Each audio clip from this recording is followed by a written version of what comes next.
सिद्धांत आकाश को तत्व स्वीकार नहीं करता।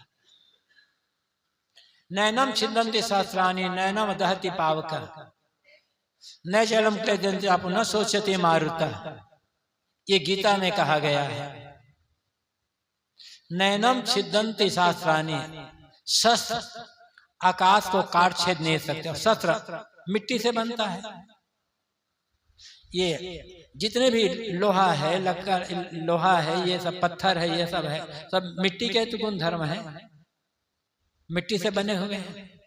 तो शस्त्र आकाश से शस्त्र मिट्टी से बनता है। इसलिए कहा गया कि शस्त्र आकाश आत्मा को छेद नहीं सकते, काट पीट नहीं सकते। नैनम छेद नैनम दहति पावक, आग आत्मा को जला नहीं सकती। न च एनम क्लेदन्ति आप जल पानी आत्मा को गीला नहीं कर सकता। न सोचते मारुता, मारुत हवा को सुखाने, आत्मा सुखा नहीं सकती, उड़ा कर ले नहीं जा सकते। यहाँ आकाश का नाम नहीं लिया क्योंकि यहाँ क्रिया की बात है। आकाश को जो पांच तत्व कहने का रिवाज प्रारंभ से रहा है, तो सदु कबीर ने भी कहा है पांच तत्व के भीतर गुप्त था, पांच तत्व ले आतन के नहीं। लेकिन जब गुण धर्म की बात आती है तब धरती कहे मोहि मिल जाए, पवन कहे संग ले उड़ाए, अगिन कहे मैं ये तीन जारो, पानी कहे मैं जल तो बारो। यहाँ भी साहब ने चार तत्व लिया। बाद के कुछ हमारे करपंथी संतों ने एक लाइन और जोड़ दिया बीजक में, आकाश कहे सब हमरे नाही, हमसे भिन्न और कुछ नहीं। तो किसी के बीच में जोड़ने से कोई बात सीधे थोड़े हो जाती है। आकाश है,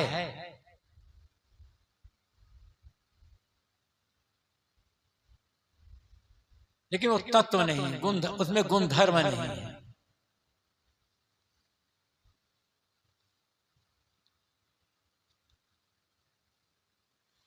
बचपन में माता पिता द्वारा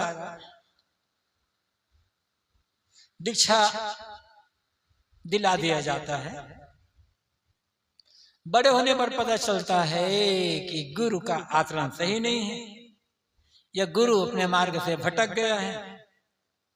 तो क्या ज्ञान होने पर किसी दूसरे गुरु से दीक्षा ली जा सकती है? जरूर ली जा सकती है।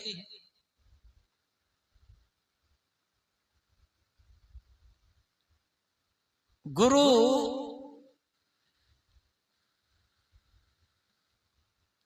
क्या आवश्यकता होती है? ज्ञान के लिए, और ज्ञान के साथ साथ चरित्र आचरण के क्षेत्र में आगे बढ़ने के लिए। निश्चित है जिस गुरु ने हमें पहले दीक्षा दी है उनका उपकार है। भले वो मार्ग भटक गया है, लेकिन उसे घृणा करने की आवश्यकता नहीं है। उनके लिए संवेदना व्यक्त किया जा सकता है। लेकिन आप उससे जुड़े रहने पर हमारा कल्याण तो नहीं हो सकता।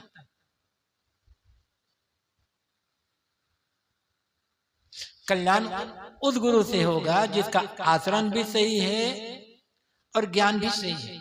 सही ज्ञान चाहिए।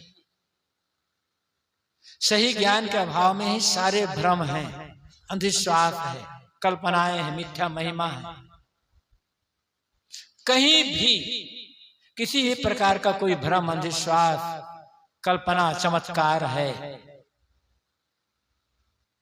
तो सच्चे ज्ञान के अभाव में है। तो सही ज्ञान, मैंने एक दिन कहा था, जो ज्ञान प्रकृति के कारण कार्य व्यवस्था के अनुकूल हो, तत्वों के गुणधर्मों के अनुकूल हो, विश्व के शाश्वत नियमों के अनुकूल हो, जो तर्क सम्मत हो, विवेक सम्मत हो, वह ज्ञान सही ज्ञान है। और वास्तविक ज्ञान आत्मज्ञान है। तो ऐसा आत्मा का स्वरूप का जिससे बोध मिले, और बोध के साथ साथ उस स्वरूप भाव में रहने की, टिकने की, रहने मिले, कल्याण की प्रेरणा मिले, सदाचार की प्रेरणा मिले, वो गुरु सच्चा गुरु है। चाहे हम बचपन में लिए हों, चाहे बाद में लिए हों, लेकिन गुरु यदि मार्ग से भटक गए तब उस गुरु को आदर देते हुए उसकी निंदा बुराई करने की जरूरत नहीं है, उसके जगह जगह निंदा बुराई फैलाने की आवश्यकता नहीं है। भले वो भटक गए हैं, हाथ जोड़कर निवेदन किया जा सकता है, प्रार्थना की जाती है, महाराज आप गुरु हैं, मार्ग से भटक गए हैं, आपके भटकने से हजारों लाखों लोगों की श्रद्धा को ठोकर लगती है, हजारों लाखों लोगों को गलत प्रेरणा मिलती है। एक गुरु कारण से तमाम गुरुओं पर लोग संदेह करते हैं, लेकिन जो भूल हो गई तो हो गई महाराज, अभी भी आप सही मार्ग पर आ जाए, उनसे प्रार्थना कर लो। नहीं आते तो फिर किसी अच्छे गुरु शरण में चले जाए, कोई फर्क नहीं पड़ेगा, कोई पाप नहीं है। जब तक गुरु ना मिले साचा तब तक करे 10 पाचा, ये कहा जाता है। लेकिन जो पहले किसी प्रकार से किसी ने हमें एक रास्ता दिखाया है, उनके प्रति हमें आभार व्यक्त करना होगा, श्रद्धा रखने होंगे। मिल गए तो आदर भी दिया जा सकता है, घृणा की आवश्यकता नहीं है। जिस अध्यापक ने हमें प्राइमरी में पढ़ाया, 5वीं तक पढ़ा लिया, प्राइमरी की पढ़ाई पूरी हो गई तो अब क्या करें? उसी गुरु के पास ही पढ़ते रहें या उसे छोड़ करके भिन्न गुरु के पास जाना पड़ेगा? उसी गुरु के पास पढ़े रहेंगे तो आगे का ज्ञान नहीं होगा। छोड़ते हैं तो उस गुरु का तिरस्कार होगा, तिरस्कार नहीं है, आदर है। क्योंकि यदि वो गुरु ना मिले थे प्राइमरी में तो हमें कखा गगा समझना और लिखना भी नहीं आता। अब आगे मिडिल में जाएंगे, हाई स्कूल में जाएंगे, वहां दूसरे गुरु मिलेंगे, क्योंकि प्राइमरी का गुरु हाई स्कूल के सब्जेक्ट को पढ़ा नहीं सकता, इसलिए गुरु से तो छोड़ना पड़ेगा। लेकिन आदर, सम्मान, सत्कार, श्रद्धा, क्योंकि उन्होंने रास्ता बताया है ना। हाई स्कूल की पढ़ाई पूरी हो गई, अब कॉलेज में जाना है, तब क्या करें? अब हाई स्कूल वाला गुरु तो कॉलेज के विषय को पढ़ा नहीं सकता, फिर और छोड़ना पड़ेगा। ये तो भौतिक क्षेत्र में भी है ना। लेकिन सभी गुरुओं का उपकार है हमारे ऊपर, प्राइमरी वालों का भी, हाई स्कूल वालों का भी, और जो कॉलेज में, विश्वविद्यालय में पढ़ाए और जिनकी पढ़ाई से लेकर के हमें नौकरी मिली या कोई हम क्षेत्र में गए, सभी गुरुओं को उपकार है। इनमें कौन छोटा कौन बड़ा है? सभी बड़े हैं। यहां तो बात है अध्यात्म मार्ग की बात, कल्याण मार्ग की बात। यहां जाति पात नहीं देखना है, मत पंथ संप्रदाय नहीं देखना है, देखना है सच्चा ज्ञान, सच्चा आचरण। सौभाग्य से ऐसे गुरु मिल गए, फिर एकनिष्ठ उनके शरीर, उनके शरण में समर्पित भाव से रहकर कल्याण करें। तो यदि पहले के गुरु भटक गए हैं तो उन्हें छोड़कर दूसरे गुरु से दीक्षा लेना में कोई पाप नहीं है।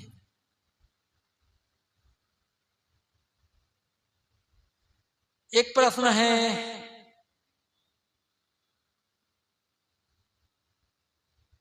मुर्गी पालने वाला दुकानदार और मारकर जो बेचते उनको पकड़ खाने वाला कौन सा पाप लगता? कौन सा पाप लगता? जीव हत्या का पाप लगता, बस ये कह सकते हैं।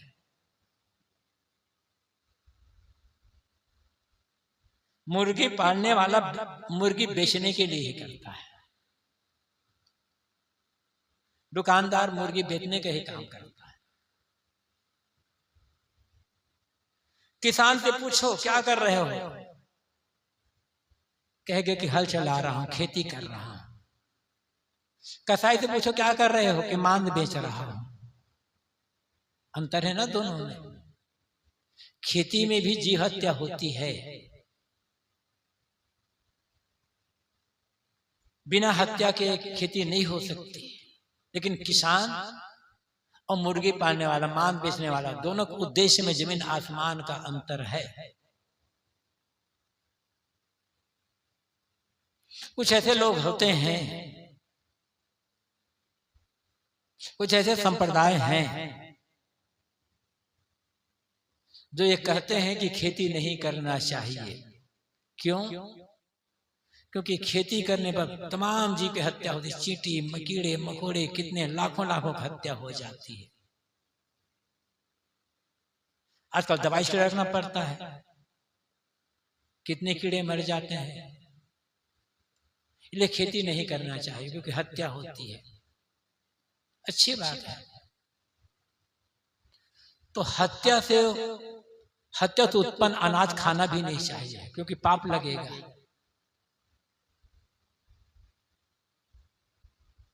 खेती में हत्या है तो उस पाप के भागीदार हम भी हैं, क्योंकि अनाज खा रहे हैं ना रोज। लेकिन मुर्गी ना खाए तो चल जाएगा, और दाल रोटी ना खाए, भात ना खाए, तब क्या करोगे?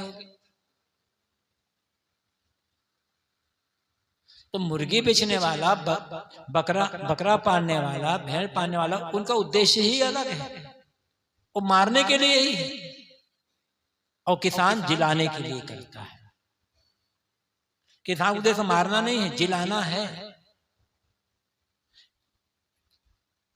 कितनी उन्नति करने, कितनी उन्नति करने, कितनी उन्नति करने, केवल खेती को बंद कर दिया जाए। बड़ी बड़ी फैक्ट्री लगा ले, बड़े बड़े उद्योग धंधे लगा ले, विज्ञान की तरह करने, तमाम कंप्यूटर लगा ले, बस खेती भर नहीं होना है। कब तक जियोगे? सारे वैज्ञानिक उन्नति धरी रह जाएगी बिना खेती के। ऐसा हम बोल रहे हैं ना, आत्मा परमात्मा की बात खत्म, बिना खेती के नहीं होने वाला है। उस किसान का पैदा किया हुआ अनाज पेट में गया है ना, तब थोड़े बोलने की ताकत आ रही है। वही पेट में ना जाए तब यहां ध्यान करने बैठ पाओगे? कुछ नहीं होने वाला है। तो मुर्गी पालने वाला, बकरा पालने वाला, भेड़ सुअर पालने वाला, उनका उद्देश्य और किसान का उद्देश्य बिल्कुल अलग अलग है।